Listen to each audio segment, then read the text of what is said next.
buenas tardes. Vamos a dar inicio a nuestra segunda conferencia del día. Antes quisiera hacerles algunas indicaciones a nuestro público asistente. Les vamos a pedir, por favor, desde las siguientes sesiones de miércoles, jueves y viernes, siempre llevar el photocheck de manera visible para acelerar un poco el ingreso también. Estamos asumiendo que mucho más gente se va a ir sumando a la asistencia estos días. Siempre hay que ir pasando por la mesa de control también para ver el control de asistencia, porque vamos a ir entregándoles certificados a quienes lo deseen, ¿no? Previo control de asistencia. Los que deseen esos certificados les vamos a pedir, por favor, que escriban al siguiente correo. Si van anotando, por favor.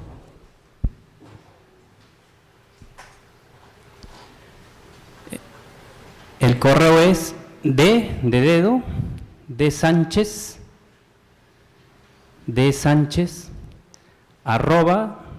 @iep.org.pe. Ahí tienen que escribir indicando que desean el certificado con el nombre completo, ¿no? Con todo para que vaya correctamente en el certificado. Y este certificado se va a hacer entrega en la primera semana de marzo. Ustedes se acercan al instituto y van a estar preparados los certificados, ¿sí? Bueno, dicho eso, daremos inicio a esta segunda conferencia de la tarde. Para eso nos acompaña Camila Pérez Navarro. Ella es profesora e investigadora de la Facultad de Educación de la Universidad de Chile. De la Universidad Católica de Chile, de la Universidad Católica de Chile, historiadora y magíster en Sociología por la Pontificia Universidad Católica de Chile. Sus líneas de investigación son la formación ciudadana desde los textos escolares en el siglo XX y las políticas educativas en Chile de la segunda mitad del siglo XX también.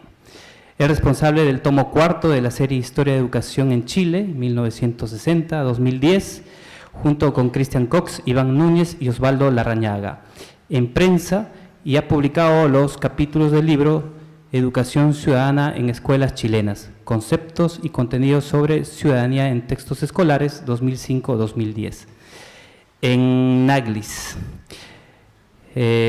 Bueno, esto es una compilación, ¿no? En Naglis, Carlos, Vigarela Nadia, Alves Valdivia, Políticas y prácticas educacionales en diferentes contextos de educación básica. Bueno, eso está en portugués, traducción al castellano. Y en coautoría con Cristian Bellet, La reforma educacional de Eduardo Frei Montalva. Esta tarde Camila nos va a ofrecer la conferencia Historias de vida de maestras y maestros, una herramienta para comprender los cambios educativos. Un fuerte aplauso para ella, por favor.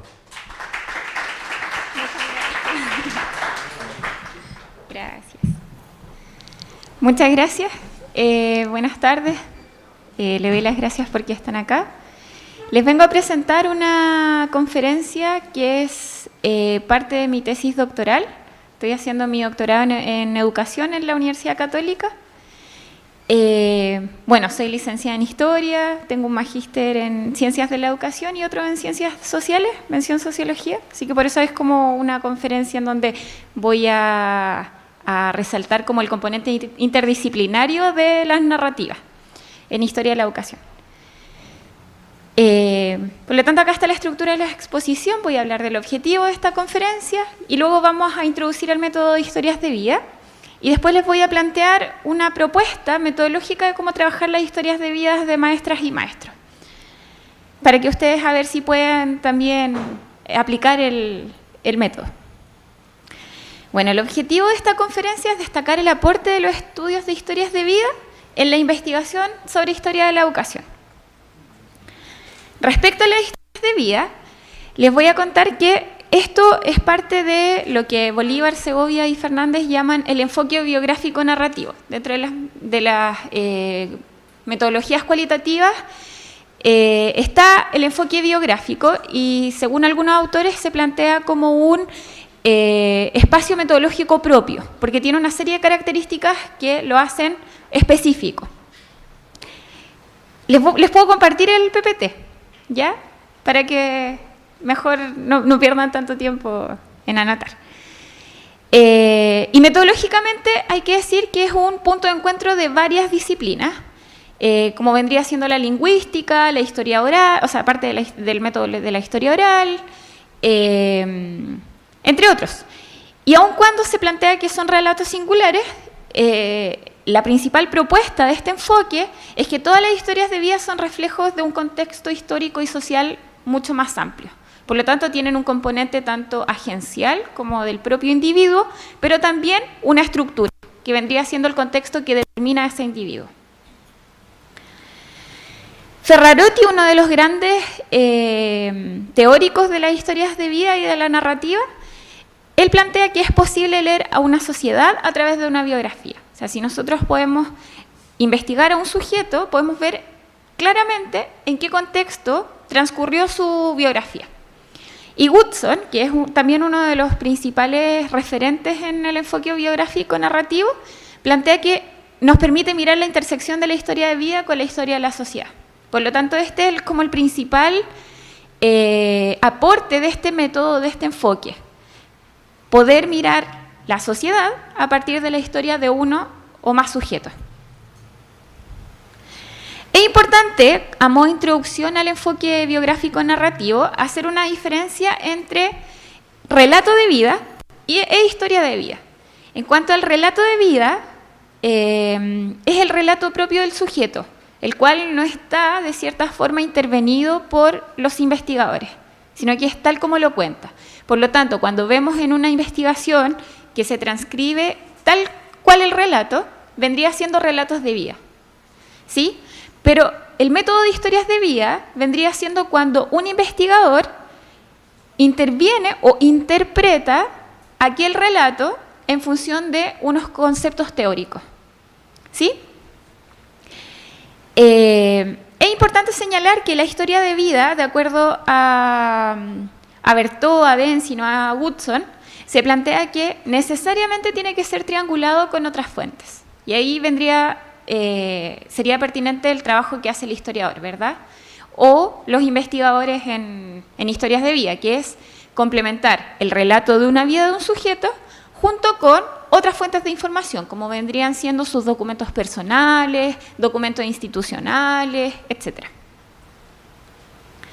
De acuerdo a Woodson, los relatos e historias precisan ser comprendidos, no solo como construcciones personales, sino como expresiones de circunstancias particulares, históricas y sociales. El trabajo sobre relatos de vida se concentra, pues, en los relatos personales, pero las historias de vida intentan comprender los relatos junto a su trasfondo histórico y cultural. Por eso su pertinencia en historia de la educación. ¿Cuáles son las ventajas analíticas de este enfoque biográfico narrativo? Primero es que entrega información no solo respecto de una trayectoria profesional o historia personal de un sujeto, sino que también respecto del marco histórico en donde se desarrolló esa trayectoria. Y dan cuenta de procesos estructurales y de larga duración. Y de acuerdo a Ferrarotti, lo más importante es que en un contexto en donde hacíamos investigación, sobre todo en educación, despersonalizada, donde los profesores iban siendo un conjunto de sujetos y no se interpelaba al sujeto en sí mismo, Ferrarotti plantea que este enfoque dota a la gente de historicidad. O sea, todos tenemos una historia que contar y al tener esa historia que contar, el método se concentra principalmente en los sujetos. ¿Cuáles son los peligros metodológicos de este enfoque? Es lo que plantea Woodson y Sykes de colonizar académicamente la historia de vida construida. ¿Qué quiere decir esto? Que de repente puede ser que el historiador o el investigador que hace historias de vida omita esas voces disonantes que aparecen en su trabajo de campo. Por ejemplo, si yo tengo 16 historias de vida de profesores, que es el caso de mi tesis, y tengo uno distinto, yo por tratar de generalizar, omito y dejo de lado esa voz disonante, ¿sí?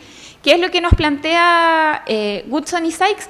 Principalmente que hay que construir ese relato que es más general y más homogéneo en función de las historias de vida que hemos construido, sin dejar de lado esa historia disonante.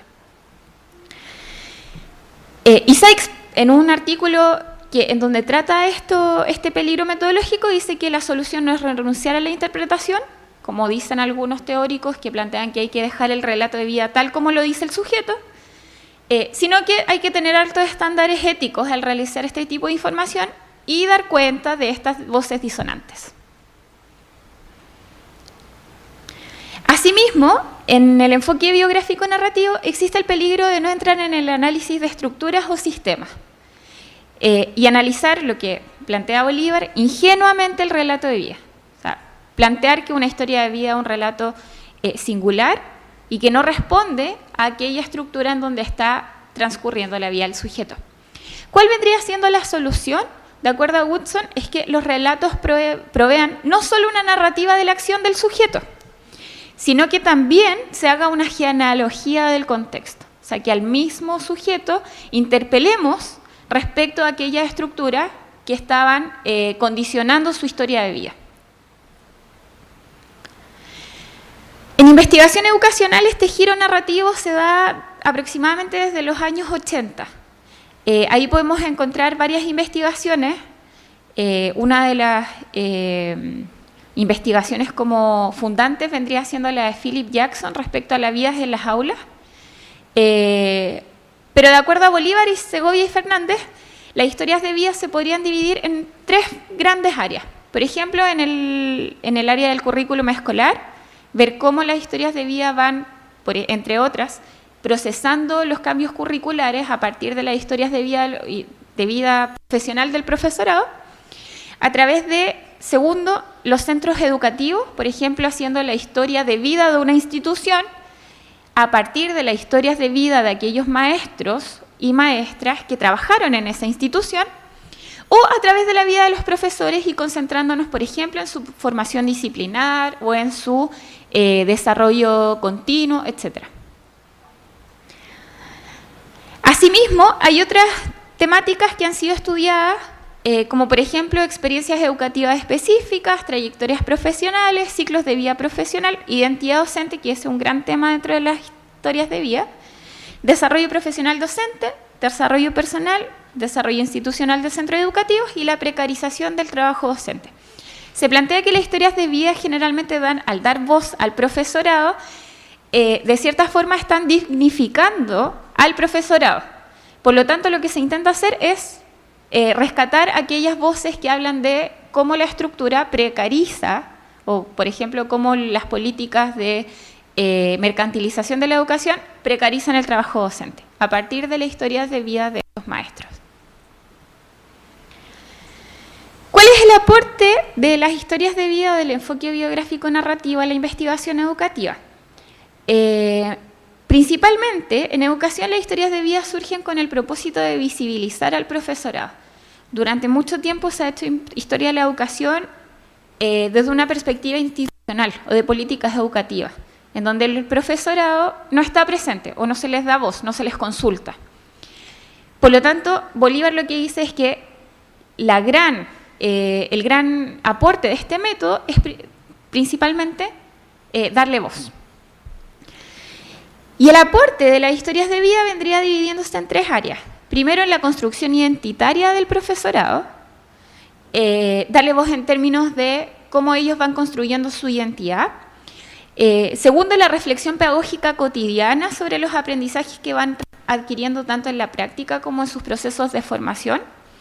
Y tercero, en la comprensión del cambio educativo y cómo las reformas educacionales van cambiando las prácticas pedagógicas.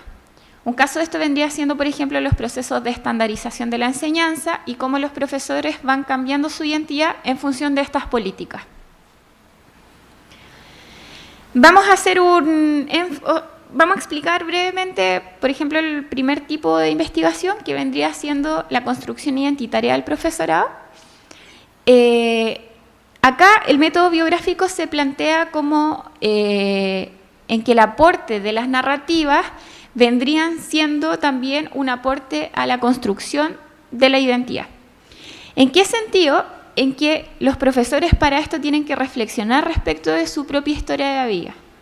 Por lo tanto, tienen que reconstruir tanto su pasado como su trayectoria en el presente y, de cierta forma, con una proyección hacia el futuro.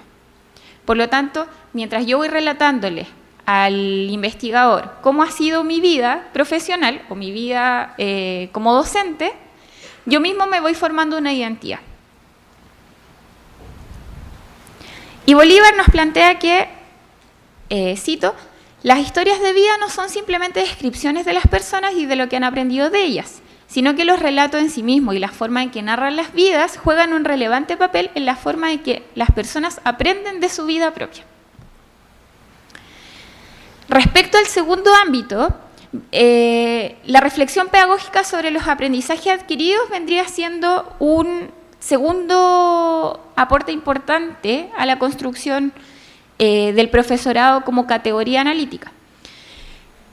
Y se plantea que narrar la propia vida constituye un ejercicio de reflexividad, y acá están todas las investigaciones realizadas por el equipo de Christopher Day en la Universidad de Nottingham, en donde se plantea, y Andy Hargrave, en donde se plantea que el ejercicio de reflexividad permite al profesorado mejorar su posición en el sistema educativo. ¿En qué sentido? En que si yo puedo narrar cómo es mi situación actual, de cierta forma podría contribuir eso a un bienestar emocional de los docentes. Y esto se enmarca en las reformas educativas que finalmente están centrándose en los profesores.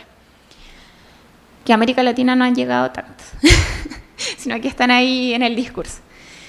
Asimismo, la reflexión sobre la propia práctica vendría siendo un nuevo sentido de profesionalismo docente, y ahí están algunas políticas de cuidado hacia los profesores. De acuerdo a Bolívar, las narrativas biográficas frente a la imagen burocrática e impersonal del oficio docente, que han de cierta forma colonizado las últimas reformas educativas desde los años 80 hasta hace poco tiempo, se quieren inscribir en un nuevo profesionalismo, donde se recupera la autoridad sobre su propia práctica.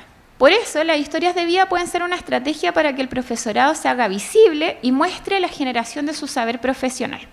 De cierta forma, lo que está diciendo Bolívar es como una invitación a que se recupere la voz del profesorado y que de cierta forma puedan influir en la construcción, por ejemplo, de políticas educativas. En Chile, en los últimos 4 años se intentó hacer algo así. Es interesante destacar el caso porque es un ejemplo de la co-construcción de política educativa. No ha sido tan valorado por el gremio docente, si bien han participado. Lo que se ha tratado de hacer es que dentro de el proceso de elaboración de políticas educativas se congrega a los docentes y los docentes plantean cómo podría ser esta reforma. Y después de eso, ese insumo se pasa a los generadores de política. ¿Sí? Entonces ahí vendría siendo como darle esta oportunidad al profesorado para que muestre y aporte en la construcción de política educativa. Y un tercer ámbito vendría siendo en la comprensión del cambio educativo y en la implementación de las reformas educacionales. Las teorías o los trabajos que se han realizado en torno a este tercer eje plantean que los docentes son fundamentales en el cambio educativo, y de acuerdo al mismo Bolívar, que para Iberoamérica ha sido como el gran referente en historias de vida, tiene más de 40 trabajos en torno a esta temática, se requiere una política de las emociones, como lo plantea para el ámbito anglosajón Andy Hargraves o Christopher Day, que permita resaltar la dimensión personal del cambio educativo en los procesos de implementación de política. Y de acuerdo a Woodson, es importante esto porque los puntos de vista de los docentes sobre el cambio son fundamentales y es de vital importancia para nuestra comprensión de la transformación actual de la enseñanza. Las reformas que ignoran estos temas, en lugar de éxito asegurado, están destinadas a fracasos muy costosos. En el caso chileno hemos visto que la reforma que se implementó en los años 90 tuvieron poca consideración respecto de los saberes de los profesores. O sea, fueron muy pocos considerados. Y de cierta forma, la reforma fracasó un poco en las aulas. ¿Por qué? Porque los profesores no estaban totalmente convencidos de que esta reforma se iba a implementar de esa forma, ¿sí? Por lo tanto, estos investigadores lo que nos están diciendo es que hay que recoger los saberes del profesorado para poder, de cierta forma, insumar la creación de políticas educativas. Respecto a mi tesis doctoral, les voy a hacer una propuesta metodológica para que ojalá puedan tomar esta idea del enfoque biográfico e implementarlo acá. Primero, contarles que mi tesis trata sobre las transformaciones de la profesión docente y la decisión de algunos profesores de convertirse en dueños de escuelas. Allá en Chile nosotros tenemos 3 tipos de escuelas. Escuelas particulares, pagadas por los apoderados, por los padres, totalmente pagadas por ellos. Un segundo tipo de escuelas que vendrían siendo escuelas subvencionadas por el Estado, en donde si bien tienen dueños particulares, el Estado les entrega una subvención, a costa de que recién desde el año pasado sean gratuitas. Antes ellos podían también cobrarle a los apoderados y recibían subvención del Estado. Y un tercer tipo de escuelas, que son las escuelas municipales financiadas por el Estado, más bien financiadas por las municipalidades. Por lo tanto, mi investigación vendría fundándose sobre la pregunta si existe alguna relación entre la transformación de la profesión docente, que se precariza fuertemente a partir de la década de 1980, y la decisión de algunos profesores de convertirse en dueños de escuelas particulares subvencionadas por el Estado. No particulares pagadas por los apoderados, sino subvencionadas por el Estado. ¿Y cuál es el objetivo de esto? Reconstruir el proceso de privatización de la enseñanza, del sistema escolar en Chile, que actualmente llega a un cercano a un 70%, solo hay un 30% de escuelas municipales, de escuelas financiadas totalmente por el Estado, a partir de trayectorias o historias de vida de sostenedores de establecimientos particulares subvencionados.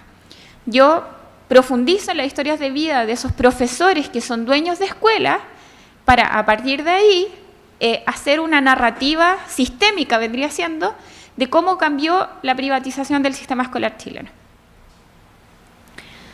Entonces acá tengo 2 como raíces teóricas. Una vendría siendo sobre respecto a la figura de los sostenedores o de los dueños de estas escuelas, en que se plantea que son actores clave en la provisión de servicios educativos, pero en Chile los sostenedores no están investigados. Si bien hay una gran investigación o grandes trabajos de investigación en torno a la privatización de la educación, nunca se han hecho investigaciones, salvo 2, respecto a quiénes son aquellos que son dueños de la escuela y a los cuales el Estado financia. Y una de esas investigaciones señalan que los sostenedores declaran que su trabajo tiene un fin principalmente social, aunque es una actividad rentable. ¿Sí? Ahí estamos tensionando de cierta forma el concepto de derecho a hacer un emprendimiento porque tiene un fin social. Pero los sostenedores dicen que también tienen una ganancia. Y esto está marcado en las últimas movilizaciones sociales, que venían siendo la del 2006 o la del 2011, en donde los estudiantes secundarios principalmente y universitarios se alzan contra las políticas educativas que se están implementando y dicen no queremos más lucro en educación. ¿Quiénes son los que lucran? Los dueños de estas instituciones.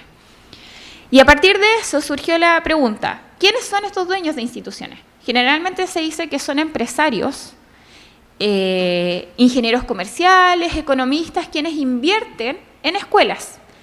Pero esta investigación de Corbalán, Lacua y Salazar plantea que no, o sea, a partir de un catastro de quiénes son los sostenedores de escuelas particulares subvencionadas por el Estado, cerca de un 70% de esos sostenedores son profesores.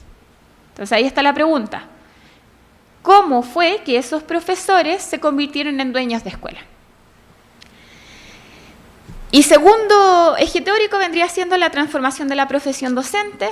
En Chile, con la dictadura cívico-militar de Augusto Pinochet en el año 73, más principalmente a partir de 1980, se estructura el sistema público de educación, que había sido la gran realización del Estado a partir de 1842, y pasa que el Estado ya no comienza a financiar la educación, sino que se le traspasa esta responsabilidad a actores privados. Junto con eso, el profesorado pierde el estatus de funcionario público. En Chile ya los profesores desde la década del 80 dejaron de ser funcionarios estatales y pasaron a ser o funcionarios de las municipalidades o a guiarse por el Código del Trabajo, que es el código, el reglamento que estructura cualquier profesión, ¿sí? Por lo tanto, no tienen ese estatus privilegiado que tuvieron durante prácticamente todo el siglo XX. Y tercer antecedente es que se precarizan las condiciones laborales a partir de este proceso de pérdida del estatus, lo cual tiende a ser revertido recién hace 2 años atrás con la publicación de la nueva ley de carrera docente. Estas dos vertientes teóricas se basan en trabajos que han hecho otros investigadores, principalmente en Europa, respecto a las historias de vida de profesores. Como ya vimos, de Woodson, Sykes, Sandra Nicastro en Argentina, Dimmock, Tanguy Choi, sobre las narrativas de cambio de las identidades del profesorado cuando se transforma la cultura escolar, cuando se introduce el mercado en educación. Y asimismo, cómo las identidades profesionales docentes cambian a partir de la privatización de la educación. Entonces, mi tesis doctoral, para contarles, tiene un enfoque cualitativo basado en el enfoque narrativo biográfico y son historias de vida a partir de 2 tipos de técnicas de levantamiento de la información. Un tipo de entrevistas narrativas, en donde yo les pido a los profesores que me cuenten su historia personal y profesional, y un tipo de entrevista que es entrevista episódica, en donde yo les pido que por favor me cuenten respecto a temáticas específicas, como por ejemplo cuando fundaron su establecimiento educacional o cuando tuvieron alguna crisis económica, etc. El muestreo es intencionado y entrevista a 17 profesores y profesoras, 16 profesores y profesoras, pero la muestra en el método cualitativo y principalmente en el enfoque biográfico narrativo se determina en función de la saturación de la información. Cuando ya la información no agrega mucha información nueva, cuando los sujetos no dicen nada nuevo, ahí uno define el número. Mi información se saturó con 12 sujetos, pero igual quise hacer 16 para ver si es que realmente estaba saturada la información. Y las técnicas de análisis de información es la reconstrucción de perfiles biográficos, o sea, escribir la historia de vida de aquellos sujetos, y se analizó con análisis de contenido. No hice análisis de discurso porque eso implicaba un método más, una posición ideológica. Y yo acá lo traté de hacer un poquitito más objetivo, ¿sí? Para eso ocupé las herramientas del análisis de contenido. Según Berthaud, para realizar historias de vida es fundamental tener en cuenta una serie de condiciones o consideraciones metodológicas. Por ejemplo, a quiénes entrevistar, a cuántas personas, si es que el investigador debe ser directivo o más bien debe dejar que el sujeto hable, saber cómo se van a recoger los datos, cómo transcribirlos o cómo analizarlos. Y acá les muestro cómo yo lo hice. ¿A quiénes entrevistar? Yo definí una serie de criterios para poder definir a qué sujetos. Por ejemplo, que tenían que ser profesores con título, no profesores con formación pedagógica y que no haya obtenido el título. No, acá tenían que tener el título de profesor. Por ejemplo, que tuvieran colegios o escuelas que atendieran a población de estrato socioeconómico bajo o medio bajo. Y así eran aproximadamente 6 criterios. Y en mi tesis son entonces profesores, dueños de escuelas gratuitas principalmente. ¿A cuántas personas se debe entrevistar? Según la saturación del contenido, yo lo logré con 12. Se debe ser directivo. Lo que se plantea en la teoría es que tiene que haber una escucha atenta y un cuestionamiento. Por lo tanto, ¿cómo abordé la escucha atenta? A partir de la entrevista narrativa, en donde yo dejé que los sujetos hablaran y me contaran su historia. Pero el cuestionamiento vendría siendo la entrevista episódica, en donde definí una pauta, en donde profundizar en aquellos aspectos que me llamaron la atención en la entrevista narrativa, o en donde yo creía que era importante que ellos profundizaran. ¿Cómo se deben recoger los datos? La idea es que siempre se transcriban inmediatamente las entrevistas grabadas, para poder complementar con notas de campo esa entrevista que se realizó. Y en mi tesis lo hice con una transcripción y de las grabaciones más notas de campo y en algunos casos fuentes documentales que me prestaban los mismos sujetos.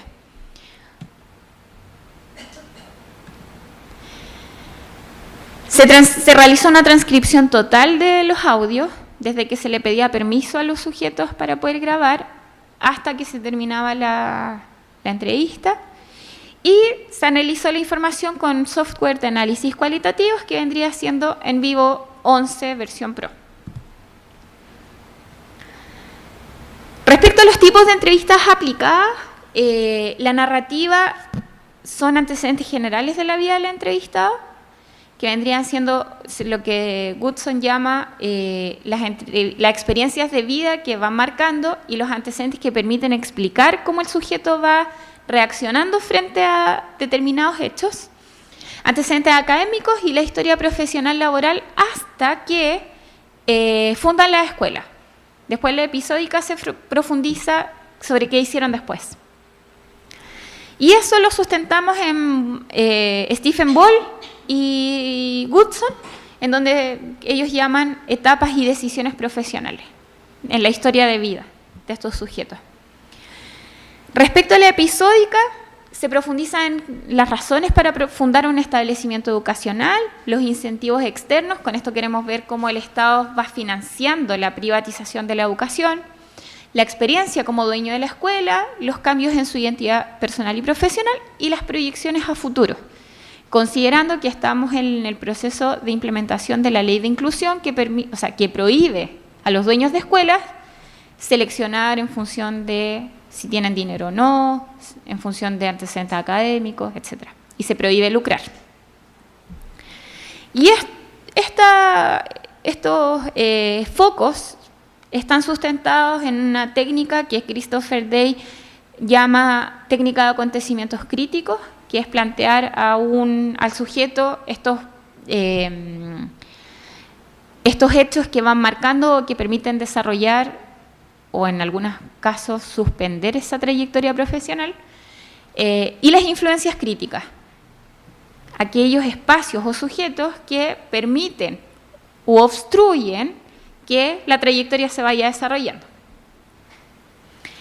Acá está una imagen de el software NVivo 11, ahí no sé si lo conocen, pero uno va codificando el documento de la entrevista según nodos. Yo acá los nodos eran las etapas de cada entrevista, narrativa, biográfica o la episódica, y después esos nodos se cruzan entre sí y ahí uno va analizando. Por lo tanto, tengo un doble proceso de análisis, a la entrevista en sí misma y mediante el software. ¿Para qué? Para asegurar o triangular los análisis. Ya, respecto a la propuesta que les voy a hacer, no sé si puedo leer un perfil biográfico, ¿sí? La historia de vida de una profesora, allá en Chile se llama profesora de educación parvularia, acá vendría siendo profesora de educación inicial, de 55 años.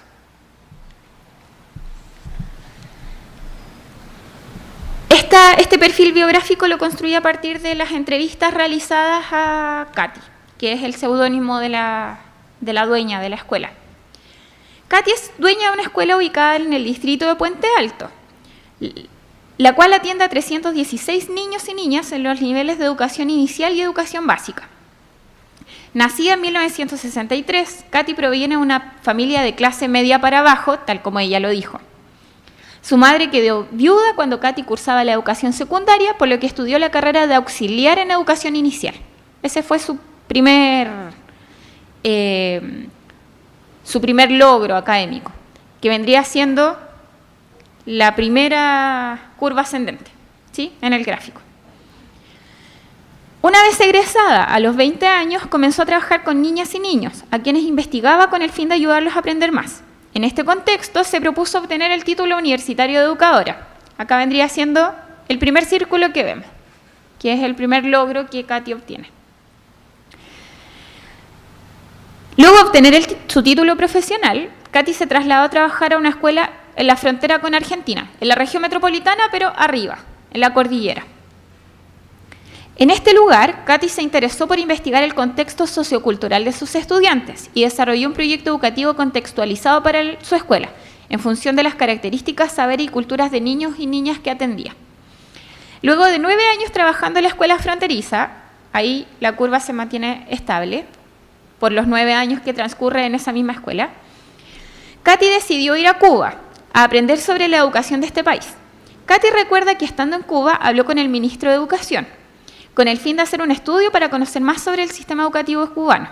Allí, Katy descubrió que niños y niñas eran muy nacionalistas, hablaban otros idiomas y aprendían mucho, aun cuando no tenían los recursos suficientes. Por lo tanto, la pasantía a Cuba ella lo define como el principal granito que permite que finalmente sea dueña de una escuela, que ahí vendría siendo la primera curva bien ascendente. Katy señala que cuando llegó a Chile, a la escuela donde trabajaba, se encontró con un panorama radicalmente distinto. Los niños no sabían ni aprendían, aun cuando se les enseñaba. Frente a esta situación, Katy se fue a hablar con el alcalde de su distrito sobre la posibilidad de capacitar a las educadoras de la comuna en temas relacionados con identidad y nacionalismo. El alcalde aceptó y Katy capacitó a las 3 educadoras de la comuna, educadoras de educación inicial, ¿sí? Por lo tanto eran jardines infantiles, guarderías. Esas eran las personas, las educadoras a las que formó. Punto aparte, ella lo define como que si bien fue su primer proyecto de implementación de una política, no fue del todo exitosa, porque no tuvieron el impacto que ella deseó y que ella vio en Cuba. Por lo tanto, la curva, si bien es un poco ascendente, según lo que ella cuenta, no lo es tanto. Pero cuando se acercaba a cumplir 10 años trabajando en esta localidad, se dijo a ella misma: basta, no me gusta la educación chilena, me aburrió, yo quiero mi proyecto, yo quiero aplicar esto en mi escuela. Katy conversó con su esposo, quien es profesor de educación básica y director de la escuela, en la cual Katy actualmente es dueña, y le propuso crear una escuela. Entonces renunció a su trabajo en la localidad de San José de Maipo, la escuela fronteriza, para buscar un terreno en donde construir el establecimiento educacional que soñaba. Así comenzó su historia como dueña del establecimiento educacional. Subvencionada por el Estado, la escuela se fundó con recursos provenientes de la venta de la casa de Katy y de su marido, del auto de la familia y de otros bienes que habían logrado adquirir durante el periodo en que trabajaron y vivieron en la escuela fronteriza. Katy recuerda que este periodo de su vida estuvo marcado por problemas económicos. Y acá, arriba, la segunda curva más alta vendría siendo la fundación de su propia escuela, pero que se ve de cierta forma perjudicada por la crisis económica que enfrentan inmediatamente. Se funda la escuela y tienen esta crisis económica. ¿Por qué? Porque las subvenciones no llegaban a tiempo desde el Ministerio de Educación, por lo que Katy debió terminar con el carácter gratuito de la escuela por un tiempo, producto del desfalco económico en el que se encontraba. Sin embargo, aun cuando existían problemas económicos, Katy sostiene que nada opacaba la felicidad de tener un proyecto educativo propio. Los problemas económicos terminaron recién en 2012, 9 años después de la fundación de la escuela, momento en que pudieron comprar el terreno contiguo a la propiedad con el fin de mejorar la estructura. Katy se muestra muy orgullosa de la escuela que han construido con su marido. Sobre su proyecto educativo, basado en los planteamientos de Paulo Freire, Humberto Maturana y Jean Piaget, destaca que forman niñas y niños felices, respetuosos, conscientes del medio en donde se desarrollan y con una fuerte convicción democrática. Es una de las únicas escuelas donde se forman cabildos para poder definir qué hacen con los recursos que entran a la escuela. Una experiencia que es, en Chile deben haber, con participación democrática de los estudiantes, unos 4 casos. Esta es una de las escuelas, que hacen un cabildo como de 1810, en donde los ciudadanos, que son los estudiantes, se reúnen y votan para definir, por ejemplo, si quieren techar el patio, comprar estantes para poder dejar los libros, poner construir un espacio. Ese fue uno de los últimos logros, construir un espacio que fuera como una plaza dentro de la escuela en donde los estudiantes pudieran reunirse, etc. Como balance de su experiencia como dueña de una escuela, Katy señala que su gran logro ha sido descubrir que solo la educación cambia a la gente. Esta escuela está en un contexto súper vulnerable. Y después de ver varias generaciones que han ido saliendo y que los niños nos vienen a saludar, yo creo que en cierta forma hemos ido rompiendo el círculo de la pobreza en esta zona. Asimismo, declara que han debido sortear obstáculos, pero que no se arrepiente de haber apostado todo en la fundación de su escuela. Finalmente, Katy señala que la verdad es que ha sido muy entretenido tener esta escuela, ha sido una experiencia maravillosa y sueña que para el futuro le gustaría que la escuela continuara. Yo creo que en el día que me muera esto siga, y siga bien, no así morir saltando. No me daría mucha pena, porque la idea es que siga como tiene que ser. Para eso una de sus hijas estudia pedagogía para hacerse cargo de la escuela después. Y ahí, entre los relatos que ella me entregó, es que ella de cierta forma valora que cuando la escuela vuelve a ser gratuita, llegó su bienestar emocional, tanto como persona como profesional de la educación.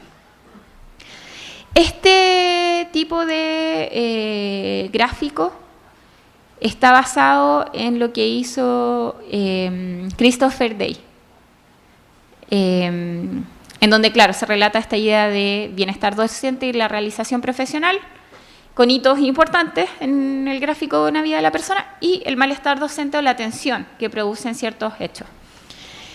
No sé si se alcanza a ver, pero por ejemplo arriba, en verde, aparecen los cambios en términos estructurales y que afectan de cierta forma la vida de Katy o la trayectoria profesional de Katy. Por ejemplo, cuando ella obtiene su título profesional, está en plena implementación una reforma educacional que vendría siendo la reforma de los 90, que establece cambios en la formación inicial docente. Y uno de esos cambios es que para que los profesores que ejercían tuvieran su título profesional, se les dio la posibilidad de hacer su formación los días sábados e intensivo en vacaciones. Por lo tanto, ella aprovechó esa oportunidad y obtuvo su título profesional estudiando los sábados durante 5 años. Estudiando los sábados y estudiando en vacaciones. La pasantía a Cuba coincide con que la reforma educacional entrega recursos para pasantías a docentes en el extranjero. Si bien ella no adquirió estos recursos, sí se financió esta pasantía porque le había gustado la idea de hacer este viaje a conocer realidades educacionales y traer esa experiencia a Chile. Tercer hito estructural vendría siendo, dentro de esta misma gran reforma educacional que se implementa durante los años 90, la entrega de subvenciones al sector privado. A fines de la década de los 90 se entregan una gran cantidad de recursos a establecimientos para que implementen una política que es de jornada escolar completa, en donde los niños están todo el día en la escuela. Y los dueños de escuelas se beneficiaron de esta política porque entregó muchos recursos para construir e invertir en infraestructura. Y finalmente, cuando la escuela vuelve a ser gratuita, coincide con la actual ley de inclusión, en donde se establece que las escuelas particulares subvencionadas por el Estado tienen que ser gratuitas y no lucrar con los recursos que entrega el Estado. Por lo tanto, el análisis, donde ahora empiezo mi trabajo, mi tercera etapa del trabajo doctoral, es conectar en un mismo relato estas narrativas estructurales y la narrativa de Katy y de los otros 15 sujetos a los cuales entrevisté.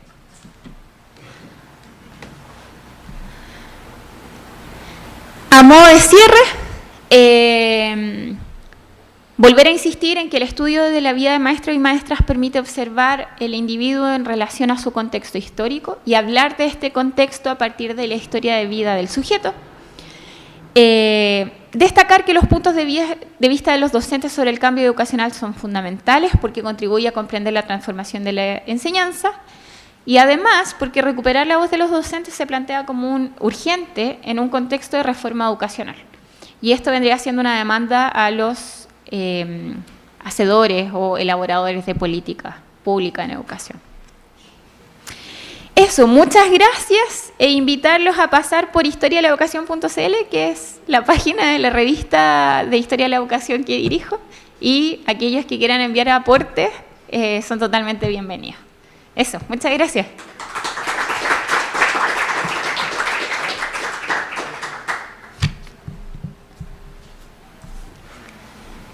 Pues muchas gracias a Camila. Vamos a hablar una ronda de preguntas entonces. Bien, gracias. Soy Julio Tumí, de la Universidad del Altiplano Puno. En verdad, Camila, estudios de historia de vida, sobre todo, bueno, no es muy frecuente en la literatura, por lo menos, o que se haya profundizado quizás, ¿no? Más o menos quiero entender la presentación tuya cuando dices que las historias de vida, ¿no es cierto?, de maestras y maestros, es una herramienta para comprender los cambios educativos, ¿sí? Pero más o menos en la presentación y en las conclusiones no veo los testimonios respecto a la diferenciación, si bien cierto no es objetivo, el género. Porque cuando tu título dice maestros y maestras, no lo sé si por qué, pero en el caso de las conclusiones no los presentas. Y yo quisiera, entiendo que podrías, no sé si ampliar, dado tu propuesta metodológica que realmente provoca, ¿no es cierto?, mucha discusión y puede ser incluso un giro al respecto a la literatura, en varios aspectos. Primero, el punto de saturación. La literatura recomienda que el punto de saturación se alcance encima de 24 casos, ¿no? Por lo menos es la literatura que es la más sugerente. En tanto, tú dices que el punto de saturación se llega a partir de 16. Me gustaría ahí que puedas un poco precisar o ampliar. Y el otro es básicamente respecto a la confiabilidad de la información, ¿cierto? Y como que siempre en este tipo de estudios más está básicamente la subjetividad del investigador, ¿verdad?, en su propia interpretación. ¿Cómo haces tú para eso dentro de las recomendaciones? Y mismo es un Husserl habla sobre respecto a cómo entrar al subconsciente, en este caso de estas entrevistas a profundidad, ¿sí? No sé cómo lo has manejado, cosa que en la literatura de este tipo de estudios o metodologías pocos dicen, ¿no? Hay pocas sugerencias. Y finalmente respecto a esto de la... no lo sé, yo estaba pensando por este lado, básicamente el software, ¿no? ¿El qué? El software, el en vivo. ¿Por qué el en vivo cuando de repente hay otros softwares, por ejemplo el Atlas T y básicamente también el Ancon? Claro. ¿No es cierto? ¿Cuál es la particularidad que tiene esto? Porque también en la literatura sugieren para el tratamiento de datos esto. Y yo no sé si efectivamente dentro de esto podrías considerar quizás el tiempo que todas esas entrevistas a profundidad te han demandado y cómo es que has manejado todo ello. No sé, quizás esto puedes ampliar de manera, entiendo que no quiero sacar de repente el propósito de tu presentación el día. Gracias. ¿Responde el título? Ya. Respecto al título en género, o sea, sí, puse maestras y maestros con un objetivo de destacar que tengo tanto profesoras como profesores, que son parte de mi estudio. Hay una variable analítica que es importante respecto al género porque tanto profesoras, o sea, porque las profesoras que entrevisté trabajan de una manera totalmente distinta en sus escuelas. Por ejemplo, los que son los dueños hombres, generalmente trabajan desde fuera de la escuela y delegan su responsabilidad como dueño de la escuela a un equipo de gestión. Y ellos generalmente van 1 o 2 veces a la semana a trabajar a la escuela. En cambio, las profesoras, dueñas de escuelas, están trabajando 24/7. O sea, trabajan en su escuela todo el día. Entonces, es una variable analítica que estoy desarrollando porque emergió de los datos.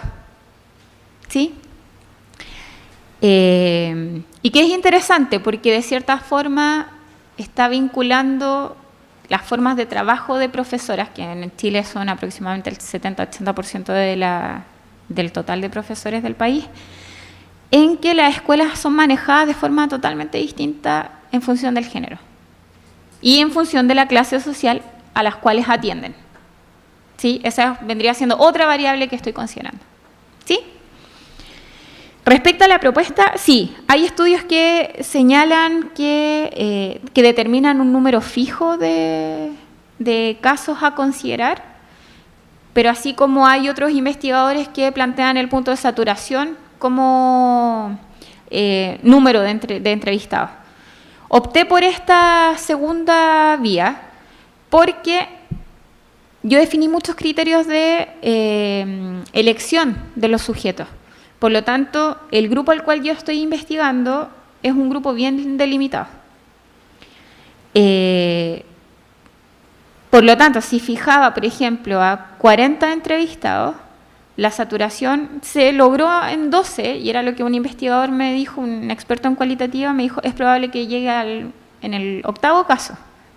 Y si tú defines 40, no tiene sentido que sigas haciendo entrevistas. Entonces, opté por el punto de saturación en lugar de un punto fijo. Aparte, si me pasaba el caso contrario, si definía que iba a ser 25 entrevistas y en esas 25 entrevistas no llegaba al punto de saturación, iba a tener que aumentarlo. ¿Sí? Por lo tanto, el punto de saturación se basa en los criterios de definición de muestra. Por ejemplo, si yo hubiese definido que voy a entrevistar a sostenedores, a dueños de escuelas, sin definir que están en un sector socioeconómico específico o que no son profesores, ahí tendría que haber ampliado mucho el número de entrevistados. ¿Por qué? Porque la saturación probablemente iba a llegar en el 25.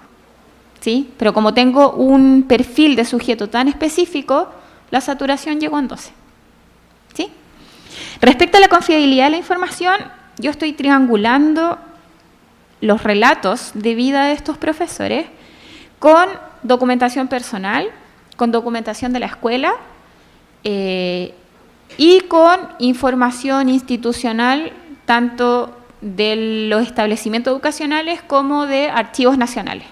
O sea, yo tengo mi tesis, hay una nueva modalidad que se está implementando en Chile que es hacer tesis por artículo. Entonces, mi tesis doctoral, hay un artículo que es sobre historias de vida, otro artículo que son los cambios estructurales de la privatización y un tercer artículo en donde junto estas dos propuestas analíticas. Y cada uno respectivamente atiende a un objetivo específico de la tesis. Y respecto a en vivo, yo trabajo harto en investigación metodológica o cualitativa, principalmente me he desempeñado como consultora en varios proyectos de investigación de la UNESCO en Chile a partir de la reforma educacional, consultando a los profesores. Y hacemos grupos focales con profesores y entrevistas individuales, etcétera, en función de los distintos proyectos de ley que se implementaron o que se aprobaron durante los últimos 4 años. Y nos dimos cuenta que trabajar con Atlas-T, si bien permite hacer las relaciones entre sujetos, en vivo nos da cuenta mucho mejor del conjunto. Y como nosotros tenemos generalmente criterios específicos de selección de los sujetos, lo que queremos ver es la globalidad del grupo al cual estamos investigando. Por ejemplo, nos pasó que, como la información se saturaba rápido, el Atlas T no nos daba cuenta de las principales temáticas que emergían del discurso de los sujetos. Y el en vivo sí, porque tiene una herramienta que es... Tiene herramientas que es de estadística descriptiva, que por ejemplo hace gráficos, y donde representa esa información, pero también tiene una herramienta que es las nubes. No sé si han visto estas nubes de palabra, en donde, por ejemplo, si los sujetos dicen educación gratuita 100 veces, esa es la primera palabra que sale. Después, si dicen lucro 50 veces, sale de la mitad del tamaño de las otras palabras al ladito. Entonces, eso nos permite tener una representación gráfica de nuestra investigación, lo cual no nos permite Atlas T, ¿sí? U otro software. Por lo tanto, trabajamos con en vivo y mi decisión fue trabajar con en vivo porque es mucho más fácil de poder plantear la información, de exponerla. La única limitación es que es pagado. O sea, tiene una versión de prueba que son 2 semanas y después uno tiene que pagarlo. El Atlas T te permite una versión de prueba eterna, pero con un máximo de 50 códigos. Y en mi tesis de maestría de uno de los magíster, hice mi tesis con Atlas T y quedé en el código 50 corta de códigos.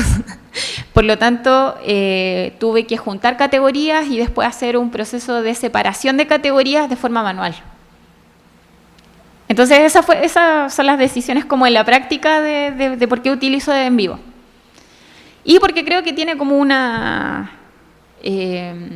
interfaz mucho más amigable. El Atlas T de repente con estos signos que tiene uno se pierde un poco. Así que es una decisión personal, totalmente personal, de haber trabajado ya años con estos 2 software. ¿Eso respondí? Súper. Buenas tardes, Camila. Hola. Muy interesante tu exposición. Muchas gracias. Felicitaciones. Gracias. Mi inquietud va orientada al proceso de construcción de subjetividades. En este proceso de privatización de la educación en Chile, hay un proceso de construcción de subjetividades que me parece tú has podido observar en tu trabajo, ¿no? Pero específicamente apuntando al tema de las aspiraciones de los docentes. Es decir, ellos llegan a ser dueños de escuelas por una aspiración que tienen de realización personal y profesional, ¿no es cierto? Pero ¿se has podido observar cómo se da este proceso de construcción de esas aspiraciones y cuál es la mediación estructural en ese proceso, en la generación de esa aspiración, ¿no? Porque a la par de la precarización de la labor docente surge esta otra dimensión del sueño del docente de convertirse en dueño de la escuela, ¿no? Si es que estructuralmente puede verse una mediación que va perfilando al sujeto a que elija, ¿no? A que aspire, a que se convierta en. Sí. Por ejemplo, tengo un caso en donde es una escuela heredada de su madre, que la fundó en el año 50, y su madre era normalista, y cuando su madre se retira y jubila, se la traspasa al hijo que estudió pedagogía solo para hacerse cargo de la escuela. Él, su aspiración dice, o sea, yo salí de la escuela y no tenía ningún deseo de hacerse cargo de la escuela, pero se fue dando cuenta cuando su mamá lo manda a trabajar como inspector de ese establecimiento, porque él no quería trabajar, se dio cuenta que le gustaba finalmente la escuela. Y él dice, bueno, para hacerme cargo de esta escuela voy a tener que estudiar pedagogía. A mí no me gusta la pedagogía, pero tengo que hacerlo para poder legitimarme frente a la comunidad. Soy profesor y soy dueño de esta escuela. Y este caso es interesante porque él es uno de los pocos casos que tiene el grado de maestría. ¿Por qué? Porque él se dio cuenta que para poder administrar bien esta escuela tuvo que aspirar a un grado académico extra. ¿Y cuál era ese grado académico? Una maestría en Administración y Gestión Educacional. Entonces es interesante porque el mercado de títulos académicos que se está dando en Chile, que es, o sea, todo el mundo quiere aspirar a tener una maestría, también impacta en la vida de este profesor. ¿Por qué? Porque él nunca había aspirado a ser magíster, pero las condiciones lo llevaron a que estudiara esta especialización.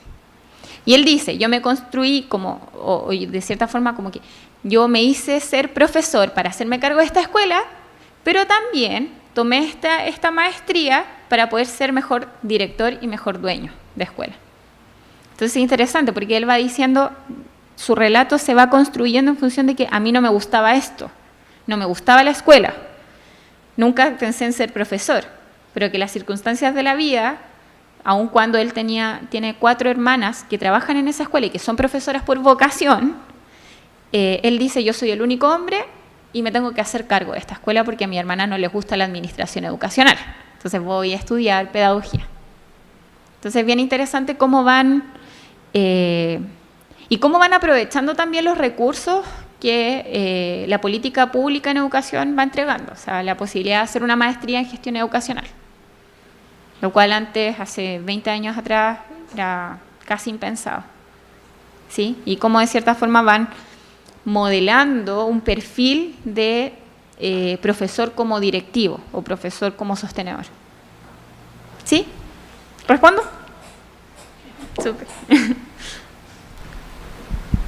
Camila, muchas gracias por la ponencia.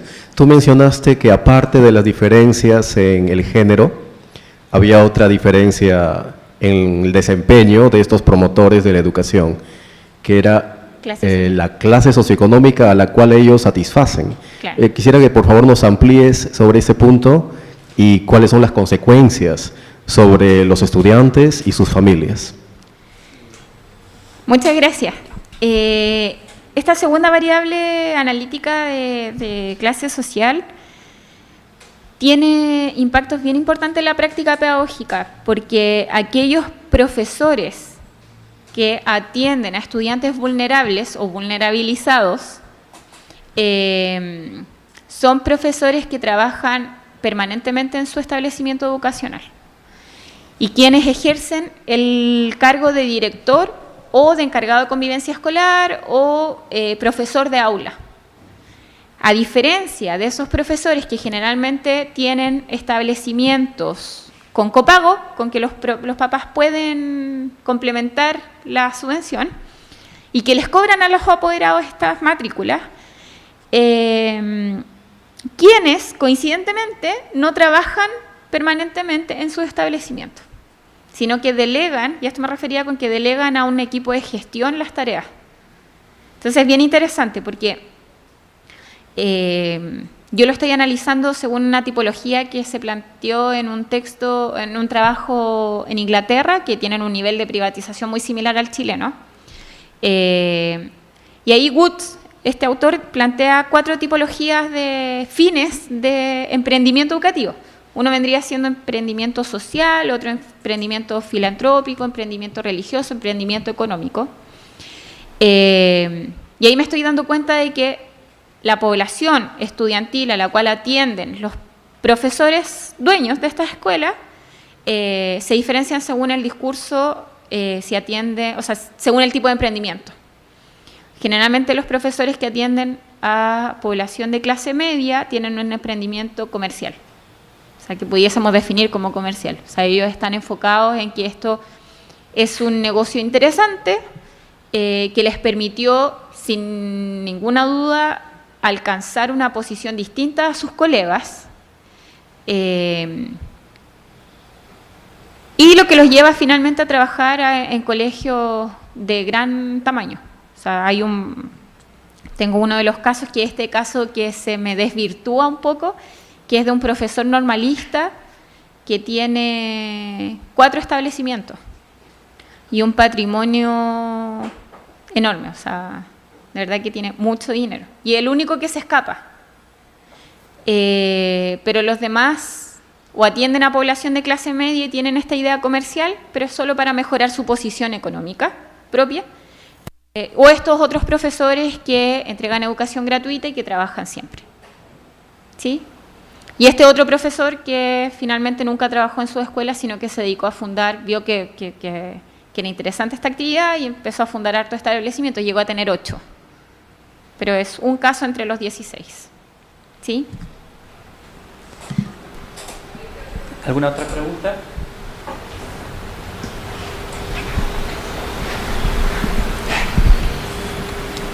Bueno, buenas tardes, Camila.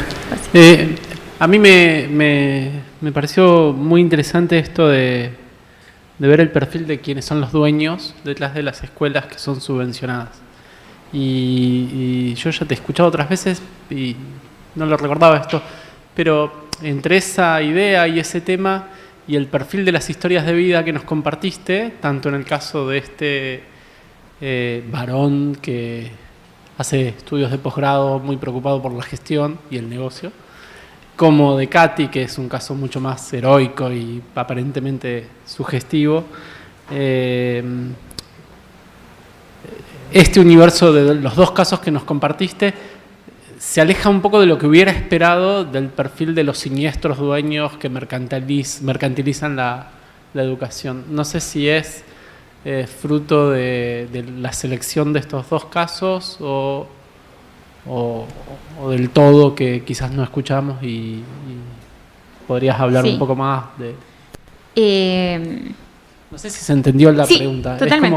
Es como, el tema me parece muy bueno, las historias de vida me parecen muy buenas, pero entre las dos por ahí hay más cosas por decir. Sí. Una de las... O sea, yo he presentado como varios avances de investigación a otros investigadores, cosas que me digan si voy bien, voy mal, recomendaciones, que algunas miradas que yo no estoy considerando. Y lo que más llama la atención de la investigación es que finalmente de cierta forma está como desmitificando esta idea de que los dueños de escuelas son todos malos. Porque está levantando esta dimensión subjetiva de la profesión docente también, como uno siempre sueña con tener algo propio, y ese algo propio que vendría siendo tu propia escuela. Lo cual los investigadores me han comentado es que, claro, no es de por sí respecto de la composición de la muestra.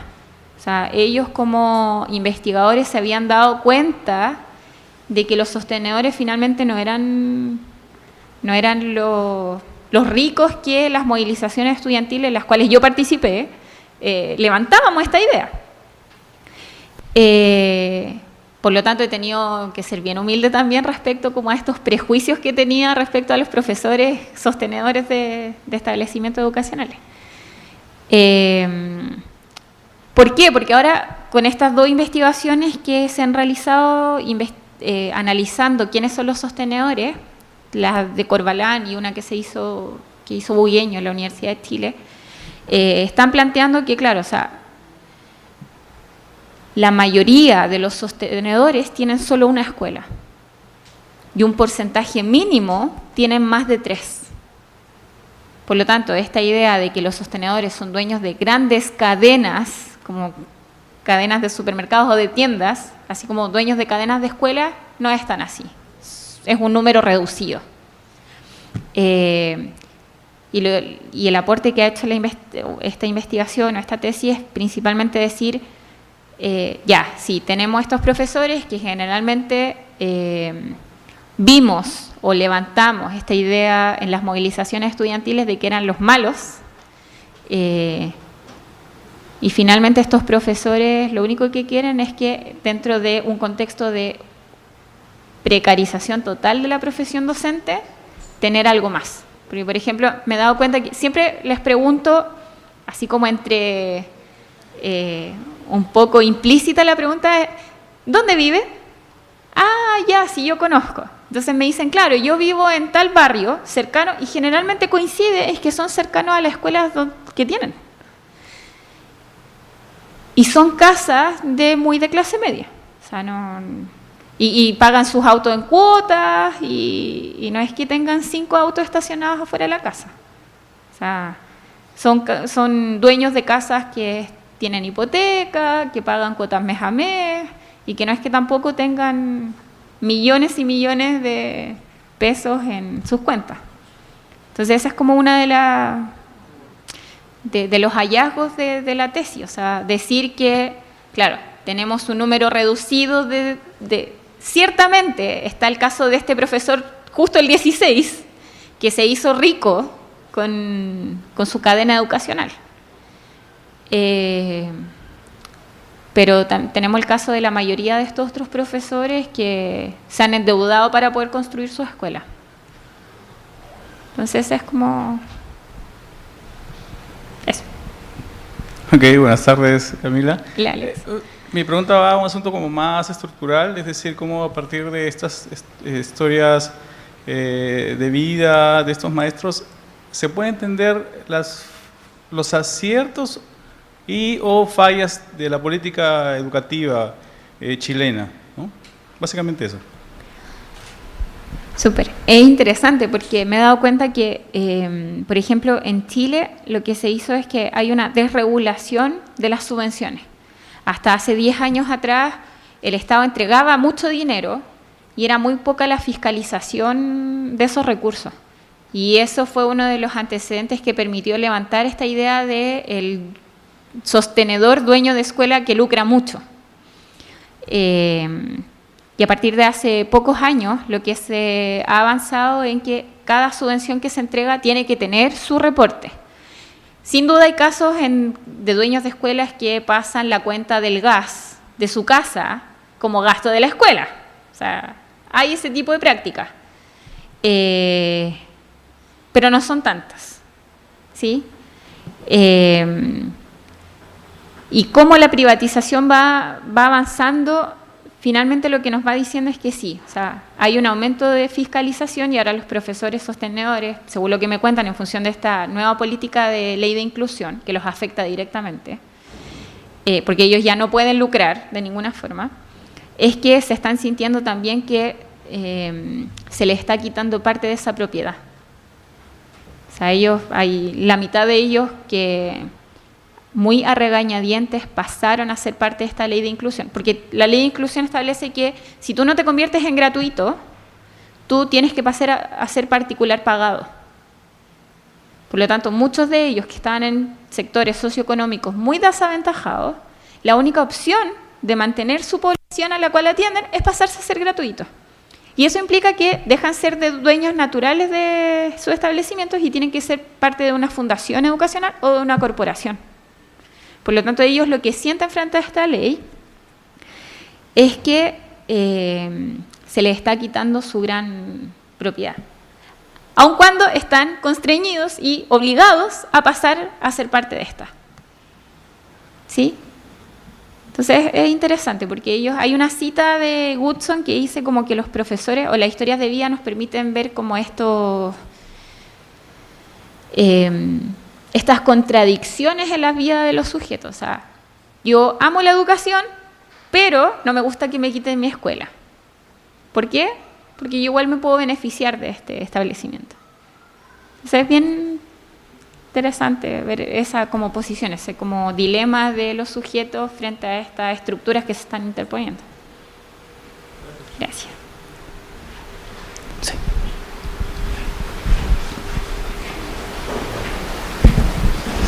Gracias.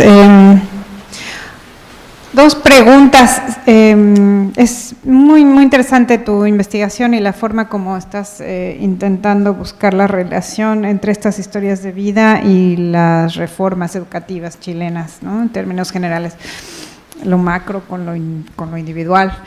Y tengo dos preguntas. Una, si en tus historias de vida has encontrado que el hecho de convertirse en dueños de escuelas tiene que ver también con un interés de aplicar modelos pedagógicos diferentes, ¿no? De hacer propuestas pedagógicas distintas que no pueden hacer por el otro lado, por el que se sienten muy constreñidos, que tener la propia escuela da una libertad que el otro no da, o no, o si es al revés, ¿no? Y la otra pregunta es, con todas estas reformas que nos estás diciendo, es que yo mañana voy a hablar de esto, esta pregunta no tiene que ver necesariamente o exclusivamente con los maestros, pero ¿qué quiere decir escuela pública en Chile hoy en día. Súper. Gracias. Ya, respecto al interés de aplicar modelos pedagógicos, cuando yo en la entrevista episódica les pregunto sobre las razones para fundar establecimientos vocacionales, la gran mayoría, si no todos, me dicen es porque quiero tener mi propio proyecto educativo. En algunos casos eso queda en el discurso. ¿Por qué? Porque finalmente el tipo de pedagogía que implementan responde totalmente a los estándares ministeriales, pero hay 3 casos en donde los modelos pedagógicos son diferentes. Aun cuando las 16 escuelas, ninguna tiene planes y programas curriculares propios, todos siguen los del Ministerio de Educación. En Chile solo el 15% de las escuelas, del total de escuelas, tienen programas propios. El resto, el 85%, todos siguen las bases curriculares del Ministerio. De estos 16, estas 3 escuelas que aplicamos modelos pedagógicos distintos, está el caso de la escuela de Cati, en donde tienen un componente de democratización importante, en donde hacen estos cabildos y la relación entre la autoridad pedagógica de cierta forma se va diluyendo, aun cuando trabajan con todos los textos escolares del ministerio y hacen uso total de los recursos que les entrega el Estado. Hay otra escuela que tiene un proyecto totalmente diferente a las escuelas en Chile y que ha sido objeto de reportajes de televisión, de revistas, tanto académicas como de circulación nacional, en donde esta escuela está construida como con una idea de un mundo, que la escuela es su propio mundo, y por ejemplo tienen hasta supermercado dentro de la escuela, en donde los niños van, llevan sus propios objetos y hacen un trueque con unas monedas específicas que responden al nombre de la escuela, y ellos mismos van intercambiándose los objetos, comprando, etc. Cada sala, cada grupo de clase tiene un alcalde, tienen un presidente, que es el presidente de la nación. Entonces, esa escuela tiene un proyecto educativo muy, muy distintivo. Y la tercera escuela es un proyecto educativo más bien religioso, pero aun cuando igual trabaja con los estándares del ministerio. Los demás son, por lo que pude ver y que me dieron acceso los dueños de las escuelas, son procesos educativos súper estandarizados. O sea, en Chile la diferencia entre escuelas no responde tanto a las prácticas pedagógicas en función de los proyectos educacionales que plantean, sino más bien a la selección de los estudiantes que realizan. O sea, si bien la Ley General de Educación dice que no se puede seleccionar hasta sexto básico, hay escuelas particulares subvencionadas por el Estado, pero que cobraban hasta hace un tiempo, o siguen cobrando copago, este aporte complementario, que seleccionan, por ejemplo, en Playgroup, que vendría siendo como antes del prekinder, seleccionan a los niños de una forma bien enmascarada, porque los sientan a jugar a todos los niños que van a postular a ese colegio, y las educadoras van viendo qué niño tiene mejores capacidades. 3 años. Entonces es bien terrible porque ya, o sea, si bien no se puede seleccionar por informe del jardín o de la guardería, no se puede seleccionar por capacidad de pago, se están desarrollando estas otras formas de seleccionar estudiantes. Por ejemplo, hace poco tiempo salió el caso, un reportaje, que es bien impactante, pero un colegio particular pagado está pidiendo el certificado de nacimiento de la clínica en donde nació el hijo, para ver si es que nació por parto normal o cesárea. A ese nivel. O sea, entonces, es bien cómico, pero es bien terrible, porque piden antecedentes de los trabajos de los padres, este caso también es bien ridículo, pero es foto de la familia extendida. el niño. Entonces, selecciona ninguna. No dan explicación. O sea, si tú quieres entrar a este colegio, tienes que atenerte a estos procesos de selección. ¿Qué causa tú crees que sea en el fondo de estas políticas? Es que la élite se resguarda a sí misma. La élite se resguarda a sí misma, y si yo quiero entrar a este colegio tan elitista, o sea, mínimo tengo que tener gente de referencia que por lo menos aparezca en las fotos. ¿Sí? Ya, respecto al concepto de escuela pública en Chile, hay varios trabajos que se han publicado en el último tiempo sobre lo que Stephen Ball llama como la privatización de la educación pública. Hay investigadores que son mucho más radicales y que dicen que la escuela pública en Chile no existe, porque aun cuando las escuelas municipalizadas tienen fondos estatales, fondos ministeriales, o sea, municipales para poder financiar la educación gratuita, hay prácticas como, por ejemplo, hay unos liceos que fundó en el gobierno de Sebastián Piñera, que son como liceos, se llaman liceos bicentenarios, son liceos de excelencia. Liceos en donde los estudiantes pasan por un proceso de selección importante en función de sus notas obtenidas entre primero y sexto año de primaria. Entonces, el concepto de escuela pública, ahora incluso hay programas de fortalecimiento de la educación pública, donde están tratando como de recuperar la calidad o los procesos pedagógicos al interior de esta. Porque es como de consenso de que se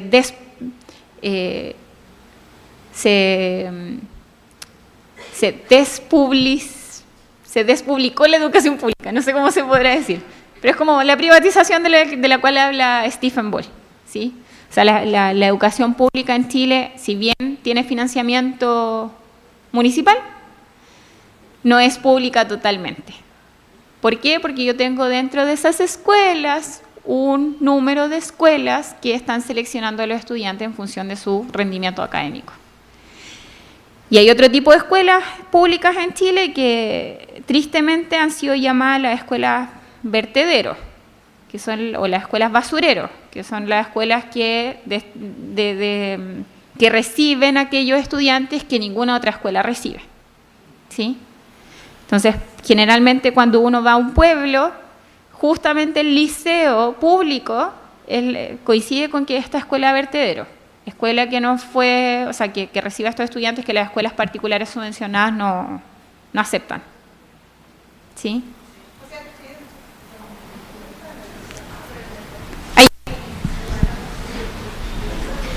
Es muy interesante la forma que me respondes que es una escuela pública en Chile, que es escuela pública en Chile, porque lo respondes con dos elementos que para mí son diferentes. Por un lado te refieres al financiamiento, escuela pública es una escuela financiada por el Estado, pero por el otro lado te estás refiriendo al acceso. Una escuela pública es una escuela que da acceso a todos y como como existen procesos de selección, no podemos hablar de escuela pública. Claro. Es algo muy interesante porque en el concepto de escuela pública están imbricados esos dos elementos históricamente desde finales del siglo XVIII. Y de eso mañana voy a hablar, pero sí. me interesó mucho tu respuesta. Sí, es que en Chile, si uno hace como un estado del arte sobre la educación pública, finalmente está viendo que la gran mayoría de los trabajos se refieren a financiamiento. Pero en los últimos años lo que hemos hecho, por ejemplo, en las tesis de maestría que estoy dirigiendo, es que hay prácticas que finalmente están súper arraigadas y que están limitando el acceso de estudiantes a la educación pública. O sea, y lo público ya no es lo público, que conocemos por lo menos en el siglo XIX o parte del XX, que es público en términos de acceso. Gracias. Bueno, dos preguntas finales para cerrar esta mesa. En realidad mi pregunta va por otra dirección. Ante todo, muchas gracias por la presentación, me parece súper interesante. Una de las cosas que a mí me llama particularmente la atención de esto de trabajar historias de vida en educación se refiere a una situación que permanentemente tenemos en la educación en América Latina y en Perú en particular, ¿no?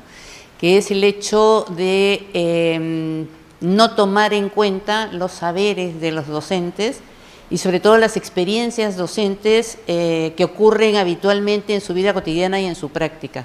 Entonces, los cambios oficiales se dan normalmente en situaciones ABZ, muchas veces en gabinete, que no consideran ni la realidad en la que se desenvuelve la educación, ni las experiencias que tienen los docentes. Estas historias de vida dan hipotéticamente la posibilidad de recuperar mucho de estos saberes, pero también al mismo tiempo es una de los motivos, creo, de la resistencia al cambio, ¿no? Y yo no sé si sobre estos aspectos has tenido la posibilidad de recuperar algo o de comentarnos algo. Por ahí va mi comentario. Gracias.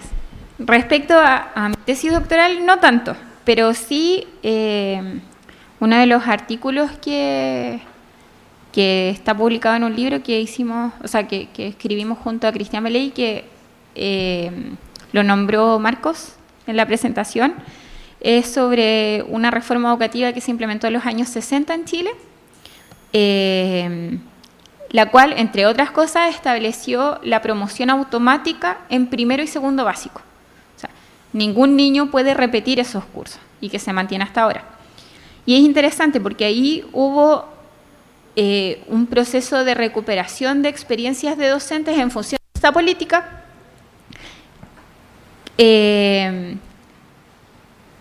que es necesario relevar. ¿Por qué? Porque actualmente, la semana pasada, en Chile se publicó un decreto que establece que la repitencia de estudiantes va a ser, o sea, ya va a haber una eliminación de la repitencia, sino que solo van a haber casos excepcionales, los cuales van a ser determinados por la comunidad académica del establecimiento.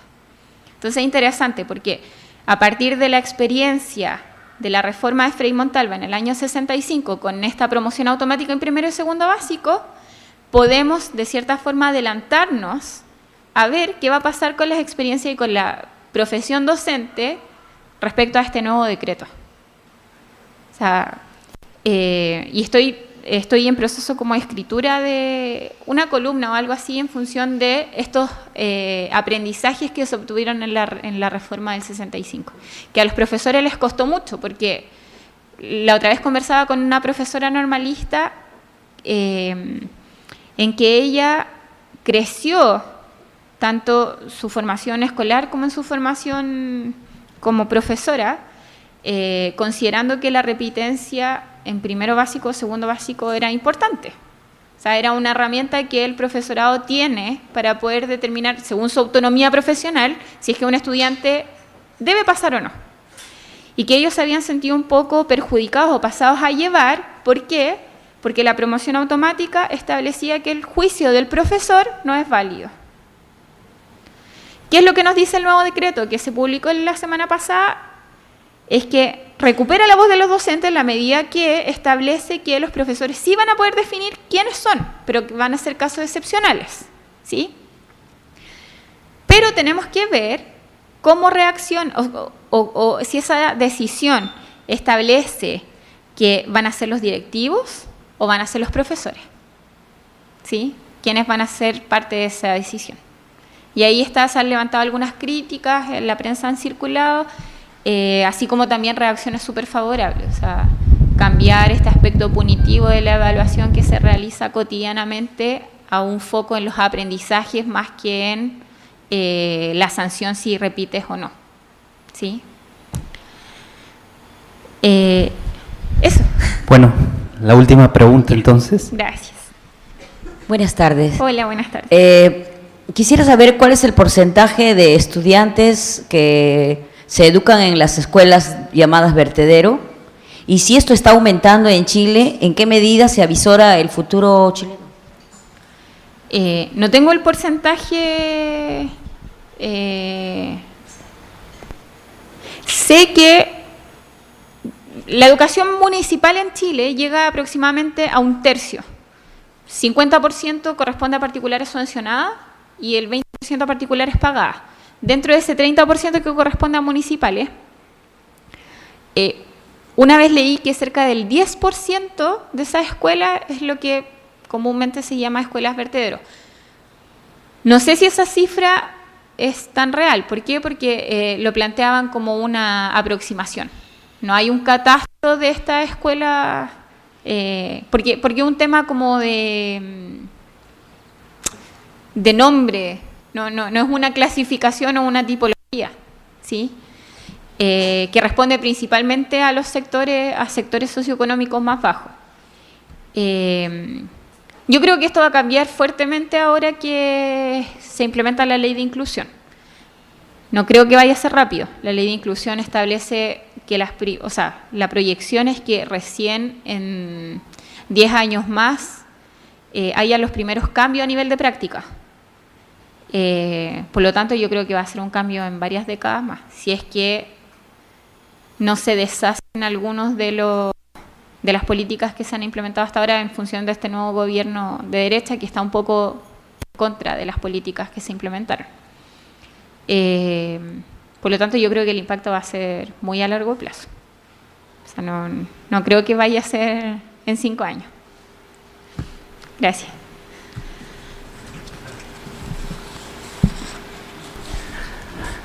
Pues muchas gracias, Camila. Un fuerte aplauso también por las preguntas.